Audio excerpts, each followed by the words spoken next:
Welcome back. There's a lot of discussion out there about emotional intelligence, which is very important. But what's become more important to me is emotional fitness. I define emotional fitness as my capacity to stay in the higher energy levels, even when I don't get what I want or I get what I don't want. So the capacity to remain centered in self, where I can still access all of the beautiful qualities of the self, the 8 C's and the 5 P's of the true self, even when things happen out there that I don't want.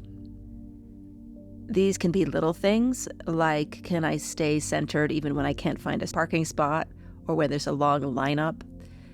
Or big things, when my family is having a health challenge or when I'm getting negative feedback at work. And I've come to understand that it boils down to one skill. This is the skill of welcoming negative emotions without going into the thinking mind. This is completely opposite with how I usually deal with my stuff, which is to suppress and repress all of my emotions and rely on my 50,000 survival mind thoughts to get me out of a pickle. But when I understood that none of my personal-minded thoughts, none of the survival-minded thoughts I have about myself are accurate, I recognized that it was time to do something differently. Jill Bolte Taylor reminds us that an emotion has a shelf life of about 90 seconds. Why is it then that we tend to feel these negative emotions repeatedly, sometimes over a lifetime? It's because instead of feeling the emotion and letting it have its normal physiologic life, we go into thinking. We consider the emotion a threat, we go into survival mind, and then the thoughts start. So join me this week as we take this new approach into welcoming emotions without going into thinking. It really is the most important skill that we can acquire.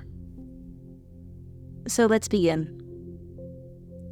The only thing that you need for this contemplation is a desire to do things differently, a desire to meet your thoughts and emotions in a different way, which takes a little bit of work, especially initially. And so now notice if your mind has something to say about that. It might say something like, I don't feel like doing any work. I want to be entertained. I'm feeling lazy. And this is a great opportunity to notice that this is just the mechanical thinking of the computer program called the mind. Those thoughts are really what come between us and lasting freedom and peace. Those thoughts are what keep us in the survival mind.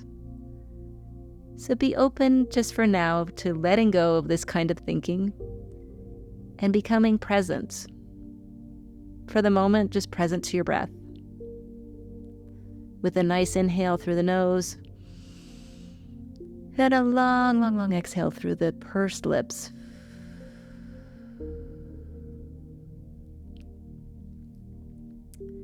And again, becoming that expert noticer. And so now our noticing skills will be directed at a difficult emotion.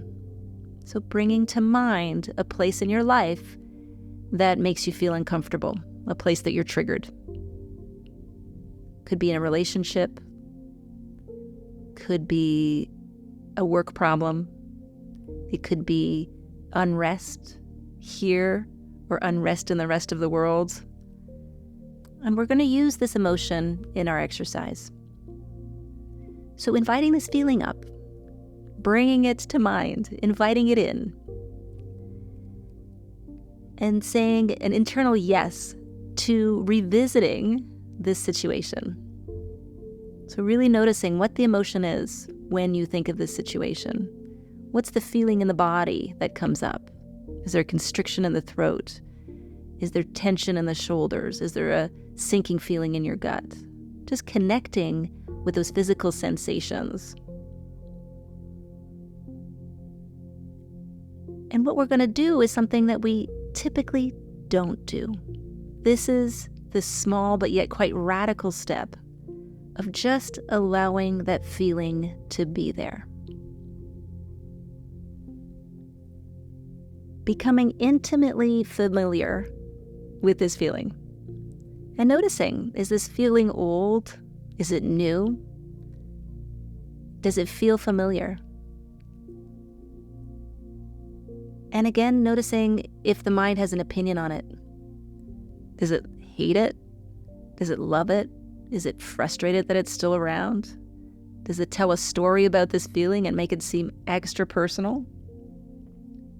Again, notice the mind trying to resolve the issue. The mind's actually not going to be successful in fixing the actual problem. It's just desperately trying to get you out of the discomfort because it has considered this feeling a threat for so long. And for right now, just noticing that feeling the feeling in this space is actually okay, and that the mind can relax.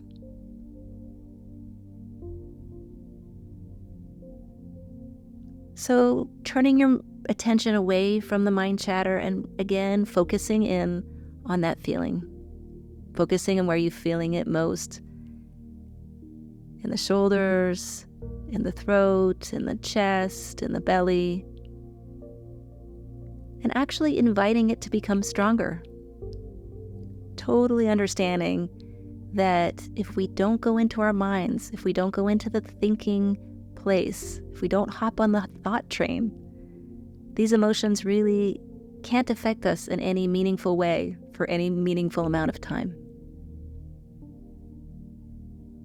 So meeting this feeling in a new way by letting it completely have its life, by letting it vibrate in the space of your awareness. And if the feeling tries to slip away, just refreshing it in your mind by picturing the person or the event that has caused this emotion to happen.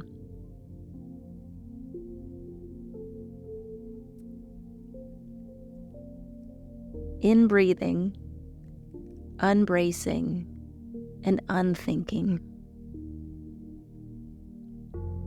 Letting your body relax, letting your mind relax, and letting the feeling just be there.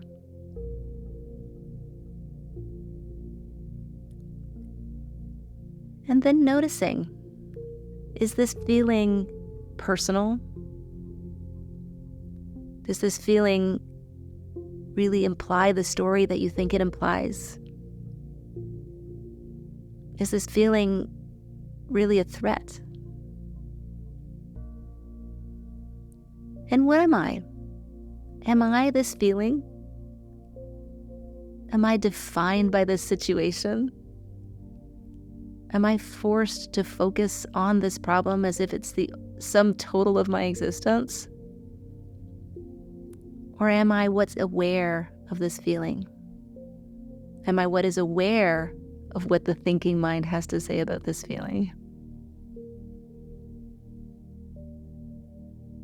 Is my true self not what is the inner spaciousness that allows this feeling to even be here in the first place? And so just for now, letting go of even the feeling and resting in that awareness. Resting in that quiet space that doesn't need thoughts or feelings in order to exist.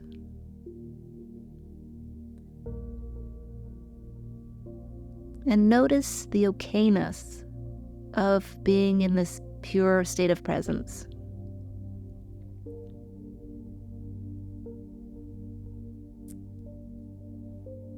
Now, if the thoughts and emotions become loud again, and we lose the awareness that we are, in fact, the space that exists before and between the thoughts,